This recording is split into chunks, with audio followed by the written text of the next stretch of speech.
Zelensky, he's still very cocky. Just 2 days ago, talk about how they're going to defeat Russia. He's still saying that they're going to defeat Russia. Meanwhile, you see on the battlefield that they're continuing to lose at a slow clip. But here's what's not slow, is the number of Ukraine troops killed and destroyed, and the number of equipment destroyed continues to pile up. And this is a zero-sum option here. This is not something that they can replace. You obviously can't just make people. You're bleeding them on the battlefield. People are attriting because they're abandoning the battlefield on the Ukraine side. Many others are fleeing the country. They still are doing that. It's bleeding all over the place. And the Western people and the Ukraine side seems to be oblivious to this at the leadership level. But the Russians aren't. They're focused on just this methodical continuing on. So while all these talks have been going on, the battlefield continues to go on, and the casualties, that's the key thing you got to understand. The Ukraine casualties keep piling up, and the loss of equipment keep piling up. And like I showed you in that southern part there, when the Russians are using more of these drones, more of these glide bombs, more of the missiles, and they're just striking place after place after place. And those equipment, there's not like this steady state of armored vehicles and replacement parts, et cetera, going in for the Ukraine side. It's a trickle. Fits and starts here and there. But what's not fits and start is the methodical, relentless destruction of those vehicles by the Russian side, which means they're continuing to degrade and deteriorate in the fabric of the ability of the armed force to continue to move on. Now, it could take, like I said, even for that area to get up to Zaporizhzhia, it could take the rest of the summer into the early fall. But what we don't know, and I don't know, is at what point does the human psyche snap on the Ukraine side at an army level, and all of a sudden they just disintegrate, and the fabric of the army itself just fall apart. And then now we know for sure that Russia has operational exploitation forces, and they can genuinely, literally roll into the rest of the country. Once they brave a collapse at some point at the front, Russia can roll through and potentially roll up the entire front in a certain area. And then everything will change. That hasn't happened so far. I thought that it was possible to happen last summer. Obviously, that didn't happen. Ukraine continued to fight. But what did happen was that the Russians are focused on this, and they believe they have time. So they can continue to operate this way, and they're not impatient. So they said, I think they thought it could have happened by the fall of last year too. It didn't. They didn't seem bothered by that. They're continuing on. We've talked to, on this channel, many Russian officials. We've showed you clips from others. They said, yeah, if this goes another year, 2 years, we're fine with that. We can go on. Others have said, no, if it could go on 10 years, we would never stop because this is an existential fight for us. If the Russians continue to do what they have done, then that should be a major red flag for the Ukrainian side and their Western backers, because we can't. We don't have time, because Ukraine doesn't have the manpower, even if somehow the Western side decided to pony up with a lot of anti-aircraft missiles that they don't have, or another massive flow of ammunition and weapons and additional armored vehicles, way above what's being even contemplated right now.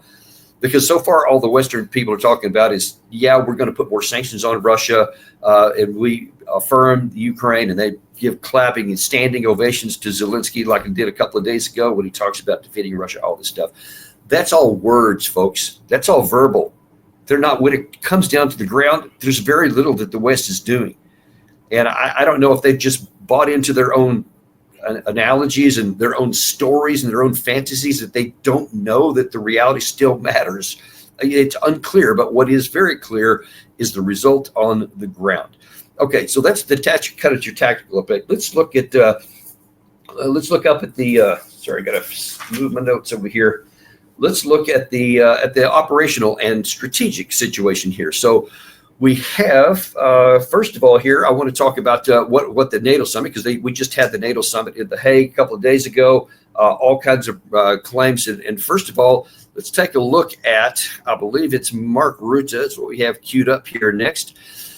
Is that he's saying, hey, we're going to, again, kind of in the theme of forgetting what has happened on the ground, we're going to talk about what we're going to do at the bank. Came phase 2, when you became president in January last year. Phase 2 is that all the countries not yet on 2% have now committed to the 2%. This is the old goal from Wales in 2014. 7 were not on 2%. Some were saying somewhere in the 2030s. Now this year, all of them, including Canada, including Italy, including Belgium, they have all now committed to the 2%. And now comes the big splash. Today, we will decide to go to 5%. We have to keep ourselves safe from our adversaries, but also because it is fair to equalize with the United States. With this 5%, the Europeans and the Canadians will equalize their defense spending with the United States. So this is not about American taxpayers paying more. This is about Europeans, Canadians paying more. And again, this would not have happened. I'm really saying this here. Okay, we'll just cut that off there. That's just, he's going to continue on there to talk about how he's kind of lathering up President Trump and talk about, this is kind of embarrassing to us, quite frankly, just kind of as an aside here. You've seen this in many of President Trump's cabinet meetings, especially early on, where it just went from person to person. They're all just giving fealty to Trump and say, "You're the most amazing president ever. You're the only one that could have done X, Y, or Z, whatever it is." And now you see NATO figuring out that's how to make Trump happy. So this idea, just be clear on here. So Ruth is talking about let's go up to 5% of GDP, which is a radical increase over anything we've been doing since the end of the Cold War. And he's just given all this flattery to Trump to try to keep him in the alliance. Not unimportant that this 5% target is going to be 10 years from now, and that they're going to reassess in about 4 years from now after Trump is gone. So they'll be trying this incremental thing, they said, but they won't be holding themselves to any their feet on the fire. And I think they know Trump is historically has a very short attention span. And I think that they say, let's just keep him on board now and buy some time to get to a different president, whether that's a Democrat or Republican. Not sure that's going to succeed any well, but here's the thing, though. There is also a result. Words do matter. Even if you're disconnected from reality on the ground, others hear your words and they do take action and they do notice. And let's take a look about that, because one of the things that before we get to Putin, because his answer here is quite illuminating, and I'm going to spend a little bit of time on that one. But before that, let's focus on something else coming from the Russian media, because a lot of the claims is that we want to have this increase in defense spending. We want these. I think they just passed the 18th package, the 18th round of sanctions on Russia to try to cripple their economy. And now that a lot of people in the West are saying that, hey, it's starting to work because they're having some real trouble here. And in fact, let's see. Here's an actual rendering of what the Russians are saying about their own situation here. This is a BBC reporter reading from the Russian media. In the Russian papers this morning, Arguments and Facts reports that from July the 1st, housing and utility tariffs in Russia will increase on average by 11.9%, but in some regions by 23 to 25%. This increase will be painful for many families. A former Russian Prime Minister, Sergei Stepashin, talks about his sister in St. Petersburg. Her monthly pension is 22,000 rubles. That's about $280. But the bills for her apartment come to 18,000 rubles a month. For a little two-room apartment, if I didn't help her out, I don't know how she'd survive. The paper also reports what senior Russian officials were saying about the economy at last week's St. Petersburg International Economic Forum. Central Bank Chair Elvira Nabiullina warned that many of the resources which had allowed Russia's economy to grow quite well in the last 2 years have now been exhausted. Russia's Minister for Economic Development, Maxim Reshetnikov, said that according to the current feelings of businesses, we are already, it seems to me, on the verge of going into recession. Sberbank. Okay, so that you get the gist of it. That's more of that kind of talk. So the Russians are not shying away. We have some issues. Inflation is getting higher. We have some recession fears. There's some real problems in the economy. They're trying to deal with that. So that is true. That's not misinformation. That's the Russians themselves talking about in their open press to themselves. So maybe you might think, okay, well, then that makes sense. Then it's actually starting to succeed. Here's the thing about it. You can't see a movement in a certain direction and then just extend it mentally into infinity and say, yep, it'll continue to get bad. Nothing will ever change. And then poof, one day they'll collapse. Because it doesn't take much intelligence to figure out why that's not a good idea. Look at the Ukraine economy. It's been bolstered by everything possible in the West. There virtually is no economy in Ukraine. It's only being artificially fostered by billions of dollars every year to prop up the economy. I'm talking about everything from paying salaries to helping the country with making energy, electricity all kinds of everything that's going on there, much less the military expenditures as well. And yet you see the place continues to operate. There's all kinds of problems economically there. They continue on. There's all kinds of problems with our economy. The U.S. itself last quarter had a negative growth. If the next quarter comes in, then we're by definition also in a recession. Does anyone think that the U.S. is just going to fall apart, or that Western Europe is going to fall apart, or that Ukraine itself is going to fall apart? They haven't. They're all continuing to go on. So you have this fantasy that because there are genuine Russian economic indicators of negative growth, or not even negative growth, it's not there yet, trouble and potential future problems, that you're like, yay, let's keep going down here and then that'll destroy. There's no evidence for that. And in fact, there is counter evidence to the contrary that says, no, that's unlikely to happen, because anytime, just like for ourselves, you go back to the 2008 and really everything in between, anytime you have negative indicators, the government will take action to try and correct things. And sometimes it's wobbly, sometimes it's good or not, but basically it goes on. It takes a lot to collapse something. And when you're fighting an existential fight, there is very little that you won't do just to bring that to occasion. Now, let's take a look at what Putin is saying about that, because he brings up some of these very issues, and we'll see. Let's see, make sure I get the right one here. I believe it's this one. Yeah, okay. So here is Putin, and he's going to be talking about that very issue. He was asked by a reporter, "What do you say about the fact that they're trying to? The NATO's going up to 5% spending to try and increase their military capacity and our economic woes?" Here's what he had to say. This one-sided game has ended. The military wants to increase its spending. Well, let them increase it. But this also speaks of their aggressiveness. Let me explain why. Yes, our spending today is not small. This is 6.3% of GDP. Is this a lot or a little? I think it is a lot. This is, of course, one of the problems, including for the budget, which we must solve. And we are solving it with dignity. By the way, I do not want to draw political analogies now, because the reasons for the conflict are completely different. But only from the financial and economic point of view. For example, during the Korean War, which the US waged, they spent 14% of the budget on this, and during the Vietnam War, 10%. They solved these problems, however, mainly by increasing taxation on people with high incomes. Moreover, in the first case, they did not pay attention to macroeconomics. In the second case, they treated it more sensibly, but we are fighting for a healthy macroeconomics. Now about the expenses themselves. 6.3%. Is that a lot or a little? 6.3% of Russia's GDP for defense needs is 13.5 trillion rubles, and our entire, that means our GDP is 223 trillion rubles. That's 13.5 out of 223. A lot or a little? Quite a lot. Quite a lot.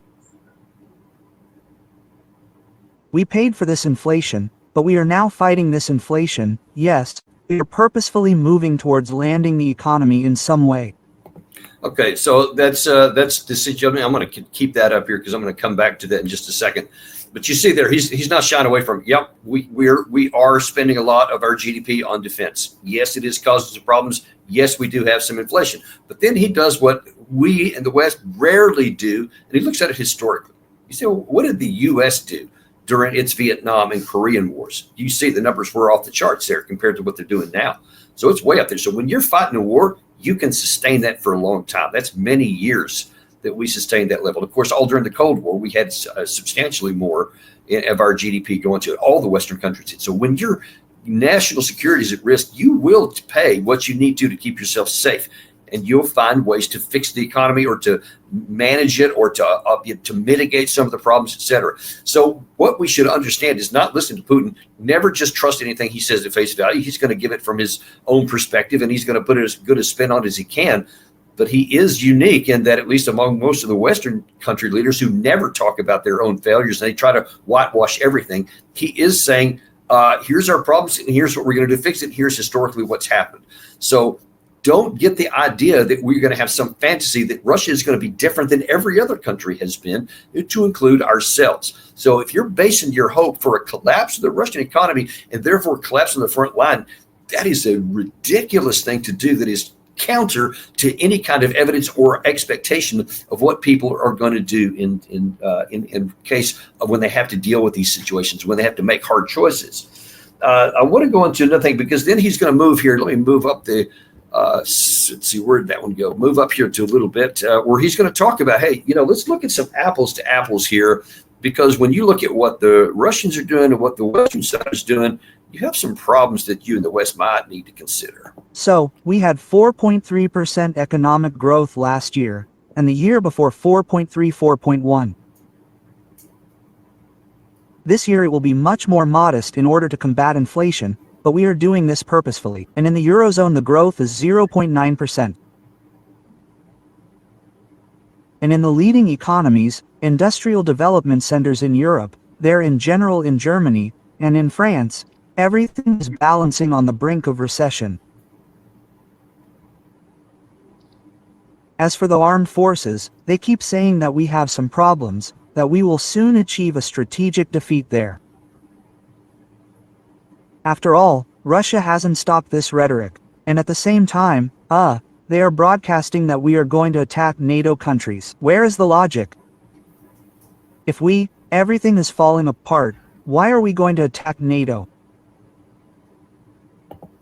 Okay, that's something I wanted to talk about, because we talk about that a lot in the Western European, Mark Rutte, et cetera. They always say, hey, he's coming for us. He's coming for us next. And Putin's saying, look, which way is it? Are we this big behemoth that's just going to roll over all of Europe, or are we this weak country that's on the verge of collapse? Because he said, how can it be both ways? And we don't ever arrest it, because let's just be honest. The way our leaders don't care about the facts. They only care about the narrative. And if they can make you believe something and then make you act on it, and meaning make you support what they're doing without questioning it, then it's a success. So the facts don't actually matter. So Putin is really talking about rhetorical here. He's obviously, all the folks that are in the room right there understand what he's saying, and they already believe in him. And all the folks in Brussels and London and Paris and elsewhere probably aren't paying any attention either anyway, and they're not going to listen to any of it, certainly not in the United States. But to those people who are willing to look at the evidence and listen to what both sides are saying, and then compare that with what's actually happening on the ground, that actually has some relevance, because you're saying, yeah, look, which way is it? Are they going to attack everybody, or are they about to fall apart? Because it really matters what's accurate on there about what we do next. Now, the one more thing from this interview I want to put on here, because it's really important. He's, again, going back to this issue that NATO's on a 5% increase. They want to, have a rebuild Europe program, $800 billion coming in. Everybody go up to 5% spending. German troops in Lithuania moving closer to the Russian border. All that stuff he sees here. And then Russia says, hey, you're talking about like we're going to attack somewhere, but let's take a look at what we're actually doing. They want, let them do it. But now here's the most important thing. We are planning to reduce defense spending. We have, next year, and the year after, that is, for the next 3 years we are planning. Well, there is no final agreement yet between the Ministry of Defense, the Ministry of Finance, the Ministry of Defense, Development, but in general everyone is thinking in this direction, and Europe is thinking about how to increase its spending, on the contrary. So who is preparing for some aggressive actions, us or them? Yes, we want to complete the, special military operation with the result we need, of course. But all of this is calculated for this, and not for aggressive plans with respect to Europe and NATO countries. Okay, that is very, very important. It's something we need to understand. You have NATO talking this 10-year plan to continue to build up, because they always claim this threat coming from Russia. And here you have Putin saying, and let me just caveat this right here, he can say whatever he wants. We'll see what actually happens with their future budgets. We only know what's happening in a certain time. But what he's saying right now is our plan, and we have this build up in a pretty steady state amount of whatever, 6 point something percent of GDP going to military to complete the special military operation, as they call it, the war against Ukraine. Their intention is to defeat Ukraine and to reestablish security on their western flank. That is their goal. And at least what he's claiming here publicly, that's all we can go by now, just like that's all we can go by what the Western side is saying, that they're going to increase defense spending. He's saying we're going to reduce defense spending once we accomplish our goals, because his idea is to live a secure, safe country, and then to handle his economic issues, because he knows he can't get into a situation where he goes forever at those levels, because then it would cause a lot of problems. If they succeeded in winning the Ukraine war, but then maintained that or even accelerated it, as many in Russia want, by the way, and he's under a lot of pressure to go down that route, we'll see where he goes and what ends up happening in that. But if we're going on what people are saying, you have the NATO side saying that there's all this danger coming from the east, and they're building up all this combat power as a result. And then you have the folks in the east are saying, we're going to reduce our military expenditures because we're not going to do what you're saying. We have no plans to go forward at all. Now think about that for a second. Let's just assume, just work with me on this one. Let's say that the West isn't stupid, that they actually understand the realities here, that they know, that they can see. They can, certainly with a lot of their classified intelligence capabilities, they're aware that Russia is roughly about 6-point-something%, and that they don't see any evidence that they're going to complete this operation and then either maintain or accelerate their own defense spending in response, but that they actually do plan on reducing because they have economic pressures to do so. They have domestic pressures aside from whatever they want to do. They've got to maintain that, because if Putin doesn't maintain a good economic prospect, then he actually would be in the future at risk. So if we see that, and then yet we're still talking this other, that makes one think, maybe you actually don't believe that Russia is going to come rolling anywhere past any NATO border, but you just want to keep the enemy up there in front. We just want to keep there's just this evil, wicked picture up. That's what we need to be afraid of. So keep putting money in the defense sector. Keep putting all this pressure on building up the defenses everywhere else, and keep going. But they know they don't have to act on it. Because when you look at what they're doing with their military, they're not reforming their military. They're not doing things that their military would have to do if they're actually thinking they might fight in the near term. They're just increasing budgets. They're actually buying high-ticket dollar items.